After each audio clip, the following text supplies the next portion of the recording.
Whoa, whoa, whoa, we, you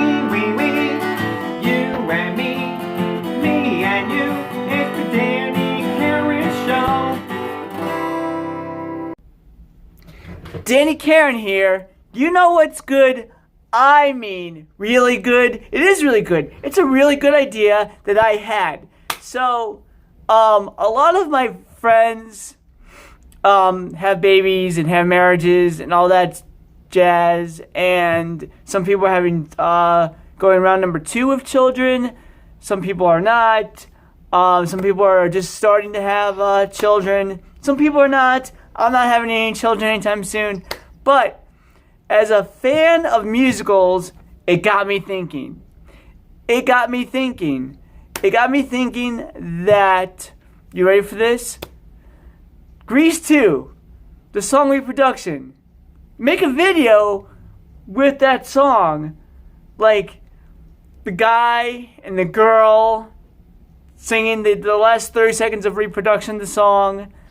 And it'll be like, the guy goes, reproduction, and then the girl goes, reproduction, reproduction, reproduction, reproduction, reproduction. And then boom, you show a picture of the child in the womb hanging out with the date and the name and all that jazz, and boom, that's a great way to tell people that you're pregnant. I think it's a great idea. You know what else is a great idea? Hands on hoops is a good idea. I love that idea. I wish I could be part of it, but Hands on Hoops is located in New York City. Well, the West End or something like that. He'll tell you. Michael will tell you. And I can't really be part of it. But for those that live in the New York City area or Brooklyn or Queens or whatever close by, talk to this guy if you have any kids, and he'll show. Well, you know what? I'm gonna let him discuss his company with us right now. Please welcome Michael. Yeah! Woo! All right, now here he comes. And he's down right there. What is that? Uh-oh. It's a cell phone recording a cell phone. Awesome. Okay. Yeah. Let's go. So tell us about your obviously you have a love for basketball. Yeah, Danny, when I was younger, I grew up in Long Island, right near you. We're not that close to you, in New Hyde Park. And my dad would take me out to our driveway. I was probably 2, 3, 4 years old. Well, I know after age 2, he was always taking me out to play ball. And I mean, he would get me involved in every little nuance of playing basketball, of passing the ball, critical skills, running to the basket, always cutting to the basket, dribbling the ball when I was age 3 and 4. But, the issue was that the basket was too high. The basket was 10 feet. Yeah. So I could never reach it. Yeah, obviously, right? Yeah. So what I did is, I took that mentality. I was inspired always by my dad. Because of him, I was practicing playing basketball, dribbling with both hands, shooting the ball with both hands, playing in leagues, having great coaches. And it made me want to start hands-on hoops in the city for other kids who are age 2 through age 6 and age 7 through 16. But specifically for the preschoolers and the toddlers, we bring small baskets out for them. So this way they can feel more confident because they're learning transferable and basketball skills and shooting the basketball on 3, 4, 5 foot baskets, 6 foot baskets for the 5 and 6 year olds. I remember that. Well, obviously I'm not part of your program, but I remember having an adjustable basketball hoop made out of plastic by like Fisher Price or whatever. And I remember the joy, Right. the joy of dunking on that thing, and like that was my reasoning to buy that thing, because I had a regulation height basketball hoop in my backyard, and I kept it at 10 feet because I wanted to be like the pro, so to speak. But like the little one that you could have in your basement, have in your room, wherever. The joy of dunking on that thing was so amazing. I remember it to this day, and I think it's broken now, and I think it's gone in some landfill on Long Island. But I gotta tell you, like I absolutely loved the feeling of dunking a basketball. Yeah. I mean, the joy is exactly what I get what you're saying, because we actually will bring a basket to a location in the city. We'll bring it to a building. We'll bring it to a playground. So when we put out our basket or baskets, because we have multiple sizes, kids who are 10 and 11 love to come and dunk the basketball. And I want to feed into their joy. I really do. So, we'll always say, look, go dunk. If we're not teaching kids, go dunk, who cares? Just don't break the basket, obviously. But go dunk, because I know the happiness that comes with dunking, like you said. Yeah, I remember back in those days, I would have to say the joys of playing NBA Jam on Super Nintendo and Sega and like. Right. Sure. I grew up during the Michael Jordan era of life, and like I was so into basketball back in the day. I had a floating basketball thing for the pool, and like I had the jerseys, and then after the 1996 Chicago Bulls broke up, I was just like, eh. But then you lost interest, huh? I did.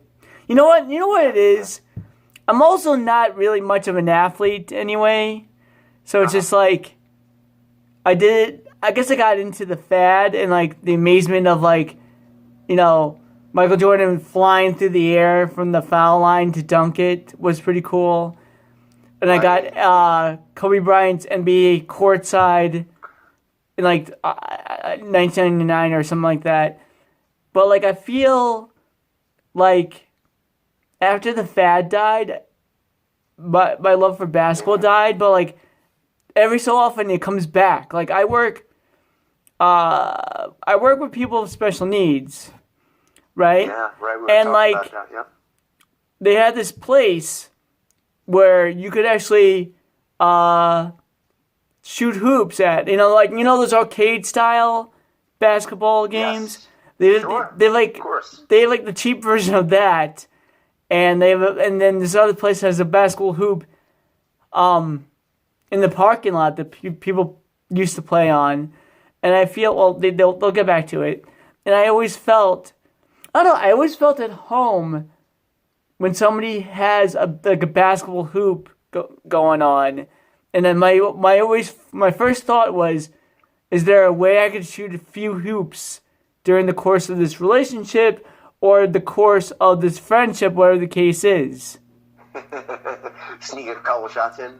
Yeah, like I just like I'm not much into playing the actual game, but I'll always love shooting hoops, and like basketball is one of those few sports where you could water it down and just shoot a few hoops by yourself, or play horse, or play out, or whatever the case is, and like it's totally cool to play by yourself, and it's totally cool to play with others, but not so much the basketball game itself, but like just to play horse, Yeah, right, exactly. Listen, it was started in 1891. Really? By Dr. James Naismith. He started basketball. He created with peach baskets. So people would actually shoot the basketball into these peach baskets, and if they made it, they'd have to climb up and get the basketball. Really? Yeah, right. So it totally evolved from peach baskets, and he had 9 people on a team. There were 9 people per team. Right. So yeah, and that was in Massachusetts. He was trying to figure out an indoor sport because it was so cold during the winters. Right. Imagine a 9-on-9, and he came to the conclusion that it was too crowded on the basketball court. Right. Right?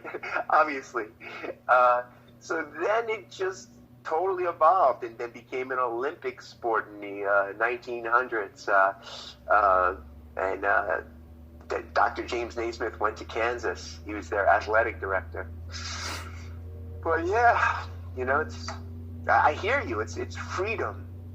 It's always been a way to escape, a way for someone to feel good about themselves if they had the right skills. Right. And to just play by yourself easily. I mean, I would play until it was dark out. My mother would be screaming my name. Hey, it's dinner time. Michael, it's dinner time. Right. And it took her probably about 7 or 8 of those screams to get me inside to eat dinner when it was dark. I just never wanted to go in. I always wanted to play, always wanted to practice, and would even come out after I did my homework.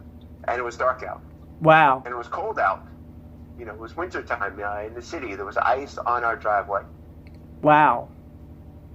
It's crazy. Yeah, And I know what you mean. I totally know what you mean. He knows what I mean.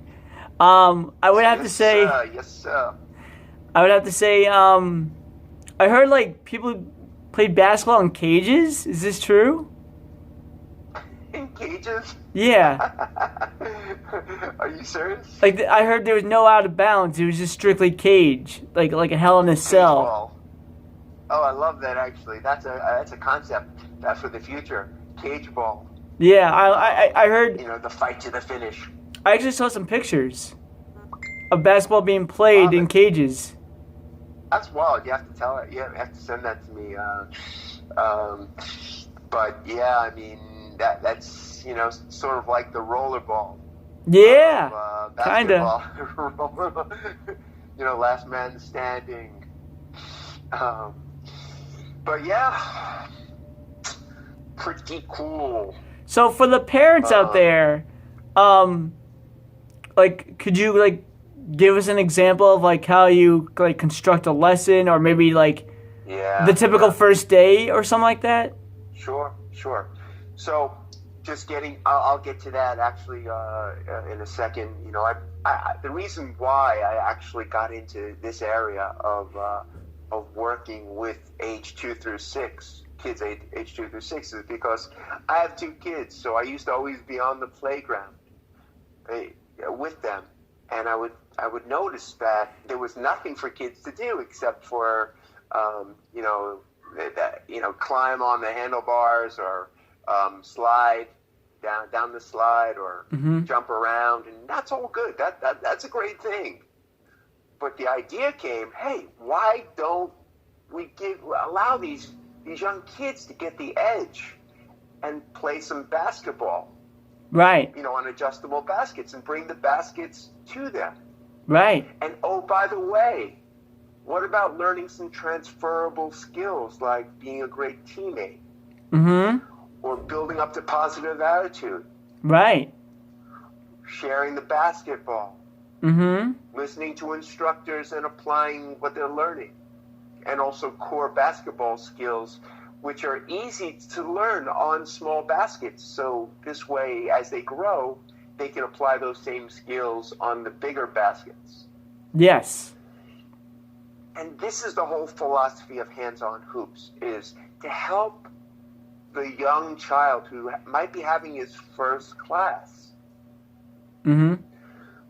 While he walks into a class, and the first thing that we do is everyone says their first name. A 2-year-old comes into class.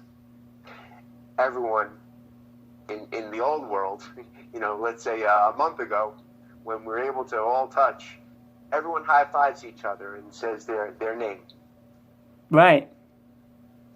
And yeah, so they say their name, and we go around to different kids, and they all say their name.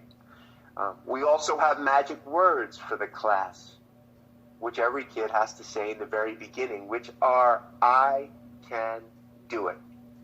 Nice. So every kid learns that, if he misses a shot, he just catches the ball with two hands and says the magic words, I can do it, and shoots the basketball again. Really? And yeah, it's really great. So you get 2-year-olds walking out of the class saying, I can do it. Mm-hmm. Wow. And that's the building up the positive attitude component of the class. I like that. Yeah, thanks. And then we go on from there. And the class becomes every kid listening to instructions, following the team. Kids are explained what a good teammate is. Right. And what a team is. Mm-hmm. So a team is a group of kids or a group of adults, and they're working together. They're helping each other, and they're sharing the basketball. Right. And every kid is gently asked that question throughout the class. So this way they're actually absorbing, and they're able to answer the question. Mm-hmm. And oh, by the way, once they're learning all this, they're able to teach the new kids that come into the class, what a good teammate is, or what the meaning of team is. Nice. Yeah, so it's really enriching. It's an enrichment program. We move on to jumping around on a ladder. Mm-hmm. There's a floor ladder. Right. So the kids could jump in the box, but they do not touch the yellow, which is the hot lava. Mm-hmm. And everyone can see this on handsonhoops.com. Nice. Handsonhoops.com. Yeah, they can go and check out Facebook, on Instagram, Hands on Hoops. But yeah, so that's how we progress along in a class. I like that. Learning about the footwork, learning how to use your hands to throw a bounce pass, a chest pass, how to catch the ball, hug it like a baby when the ball's thrown to you. A lot of kids are scared of the ball. Right. So it's very, very focused on what each child's needs are. Mm-hmm. If the child's, if there's any fear of catching the ball, that they're going to get hurt, we encourage the child to step forward and then put their hands out and hug it like a baby. And we play hot potato with a small potato so that the kids are actually catching the ball with a soft item. Wait, is it actually a potato? What I do is I peel it first. Oh, that's good. That's okay. Yeah. I heard that's the new regulation. Potato, then no, it's actually a toy. Okay. I'm with you though. We have a little toy hot potato. It makes a funny noise. Every kid loves noises. We pass it around the circle, and kids can feel comfortable and know they're not going to get hurt by catching that hot potato. And then we switch it over to a soft basketball. Nice. Yeah. So it's progressive like that, and kids are learning that there are two kinds of passes, a bounce pass and a chest pass. Right. All good things. All the things that will help them stand out as they get their repetitions in. Right. And they can apply that to the next stage. Mm-hmm. The next stage is catch the ball, put your knee up, and take a layup. I like that. Kids are doing it at age 4 and 5. We have kids taking a layup, learning the correct knee to put up. As they shoot, if they're a lefty, they're going to raise their left knee. If they're a righty, they're going to raise their right knee. Nice. Put their right hand up and shoot it. Yeah. Good stuff. Good stuff. Oh, thanks. No problem. Man. You're welcome. Thank you. Appreciate it. Good things. Good vibes. Oh man, it's crazy how much fun it is. You know, I mean, if you want me to go on and talk more about each class, I'm game. You know, We can have multiple interviews. come on, man, let's go. You want Whatever to you want to do? do? What's that? We could continue. We've got about 10 minutes left. Then I have to like Oh, delete really? videos. Yeah, only because this phone only has so much video space. Oh, I see. Okay. Let's Yeah. discuss our mutual passion. Well, you know, passion meaning what we're interested in and who we have worked with in the past. I mean, I know you work with kids that are on the spectrum and have disabilities. Mm-hmm. And you know, so have we. We have worked with kids that are autistic, Mm-hmm. and it's been one of the most amazing experiences.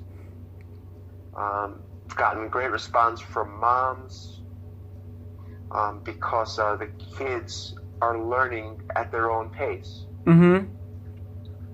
And I actually had one boy who was 16 years old, and he made his basketball team. He was so happy.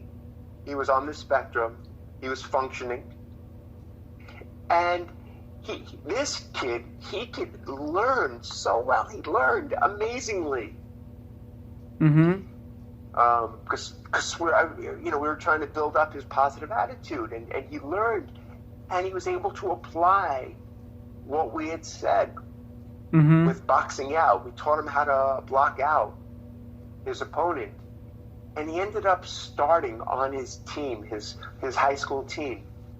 And his Right. mother was so thrilled. It was a really nice experience. So, yeah. And yourself? What, What, basketball? Give me a success story. A success story?